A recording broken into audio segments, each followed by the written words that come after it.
Everyone, welcome back to the channel. और अगर channel पे फर्स्ट टाइम आए हो तो चैनल को सब्सक्राइब कर दो यार। देखो, इस वीडियो में ना हम डिस्कस करने वाले हैं कि क्या एक माइनर को एज अ पार्टनर फर्म में एडमिट किया जा सकता है या नहीं, और अगर वो एडमिट किया जा सकता है तो फिर उसके क्या राइट्स होंगे, क्या लाइबिलिटीज़ होंगी। ठीक है, एग्जाम पॉइंट ऑफ व्यू से काफ़ी इंपॉर्टेंट टॉपिक है, तो बिल्कुल ध्यान से देखना, वीडियो को स्किप मत करना। So without wasting any time let's start. तो देखो, जैसा कि आपको पता है, एक माइनर के साथ कोई भी एग्रीमेंट या कॉन्ट्रैक्ट बिल्कुल स्टार्टिंग से ही वॉइड माना जाता है। ठीक है, माइनर के साथ कोई भी एग्रीमेंट वैलिड नहीं होता है, लेकिन कुछ एक्सेप्शंस में ना उस एग्रीमेंट को या कॉन्ट्रैक्ट को वैलिड मान लिया जाता है।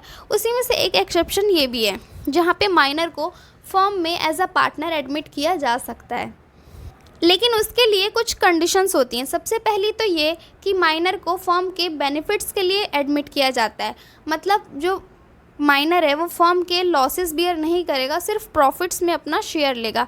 सेकंड कंडीशन होती है कि जो सारे पार्टनर्स हैं वो एग्री करने चाहिए इस बात से, उनको कोई भी मतलब दिक्कत नहीं होनी चाहिए कि हाँ एक माइनर को हम एज अ पार्टनर क्यों ला रहे हैं, सारे पार्टनर्स एग्री करने चाहिए।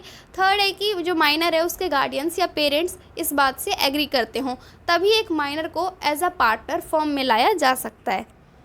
अब देखो, जब माइनर को एज अ पार्टनर फर्म में ले आया जा चुका है, तब उसके क्या राइट्स होते हैं वो देखो। सबसे पहला राइट तो उसका यही होता है कि वो फर्म के प्रॉफिट्स में अपना शेयर ले सकता है। ठीक है, सेकंड राइट उसका होता है कि वो जो फर्म है उसके फाइनेंशियल बुक्स को इंस्पेक्ट कर सकता है, उसकी बुक को, कॉपी को चेक कर सकता है। अगर उसे लगता है कि उसको प्रॉफिट सही से नहीं दिया जा रहा है, कुछ गड़बड़ चल रही है, तो वो उसको राइट है कि वो इंस्पेक्ट कर सकता है फर्म के बुक्स को, लेकिन वो अदर किसी बुक्स को ऐसे चेक नहीं कर सकता है। ठीक है, थर्ड उसका राइट आता है कि अगर उसके हिस्से का प्रॉफिट नहीं दिया जा रहा है, नहीं मिला उसको उसके हिस्से का प्रॉफिट, तो वो उस प्रॉफिट को पाने के लिए केस फाइल कर सकता है। फोर्थ राइट है कि जब एक माइनर अपनी मेजॉरिटी अटेन कर लेता है, मतलब 18 ईयर्स का हो जाता है, तो उसके पास वो राइट है कि वो उस फर्म में रह सकता है अपनी मर्ज़ी से, और जिस रेट से उसको पहले प्रॉफिट दिया जा रहा था उसी रेट से उसे आगे भी प्रॉफिट मिलता रहेगा। ठीक है, फिफ्थ उसका राइट है कि अगर माइनर ने मेजॉरिटी अटेन कर ली और उसके बाद उसका मन हुआ कि मुझे अब इस पार्टनरशिप फर्म में नहीं रहना, मुझे छोड़ के जाना है, तो वो एक पब्लिक नोटिस दे के जा सकता है।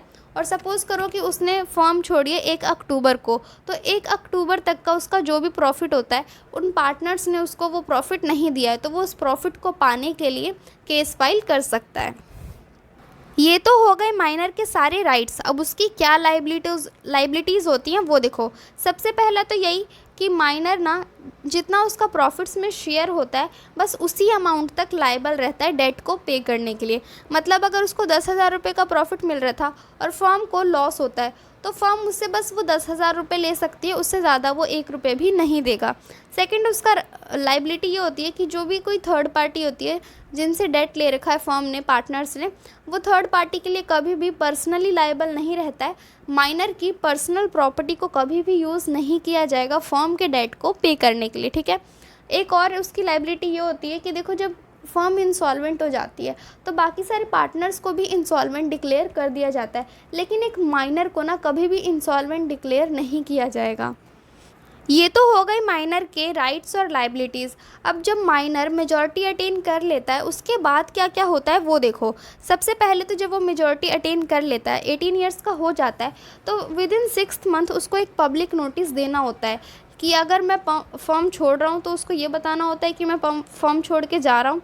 और अगर वो फर्म में रहना चाहता है एज अ पार्टनर, तो उसको पब्लिक नोटिस में ये बताना होता है कि हाँ मैं फर्म में एज अ पार्टनर आगे भी कंटिन्यू करूँगा।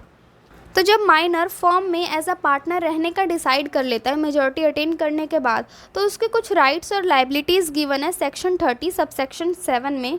ठीक है, जिसमें ये कहा गया है कि जो माइनर है अब वो थर्ड पार्टी के लिए लाइबल हो जाएगा। थर्ड पार्टी को अगर कोई भी अमाउंट पे करना पड़ेगा फर्म के डेप्ट का, तो वो उसके लिए पर्सनली लाइबल हो जाएगा, क्योंकि अब वो मेजॉरिटी अटेन कर चुका है। ठीक है, और सेकेंड उसका है कि प्रॉफिट वो जिस रेट से शेयर कर रहा था पहले, मेजॉरिटी अटेन करने से पहले, उसी रेट से आगे भी उसको प्रॉफिट मिलेगा।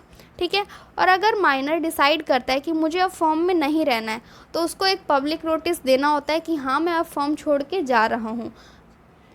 तो उसके बाद उसके कुछ राइट्स और लाइबिलिटीज़ होती हैं जो कि गिवन है सेक्शन 30 सबसेक्शन 8 के अंदर, जिसमें ये कहा गया है कि जिस डेट पे माइनर ने वो पब्लिक नोटिस दे दिया, बस वो उसी डेट तक उसके जो मतलब राइट्स हैं और लाइबिलिटीज़ है वो रहती हैं, ठीक है। उस डेट के बाद उसका फर्म से कोई भी कनेक्शन नहीं है जिस डेट पे उसने पब्लिक नोटिस दिया था, ठीक है। और एक बार वो पब्लिक नोटिस दे देता है तो उसके बाद वो किसी भी डेब्ट को पे करने के लिए लायबल नहीं रहता है। और सेम फिर वही बात, अगर उसको उसके हिस्से का अभी तक भी प्रॉफिट नहीं मिला है तो वो उस प्रॉफिट को पाने के लिए केस फाइल कर सकता है। तो ये था आपका आज का टॉपिक, बहुत छोटा सा और इजी सा टॉपिक है, तो इसको स्किप मत करना, अच्छे से लर्न कर लेना और एग्ज़ाम में बिल्कुल अच्छे से लिख के आना। अगर कोई डाउट है आपको तो कमेंट सेक्शन में पूछ लेना, और वीडियो अच्छा लगा हो तो वीडियो को लाइक कर देना।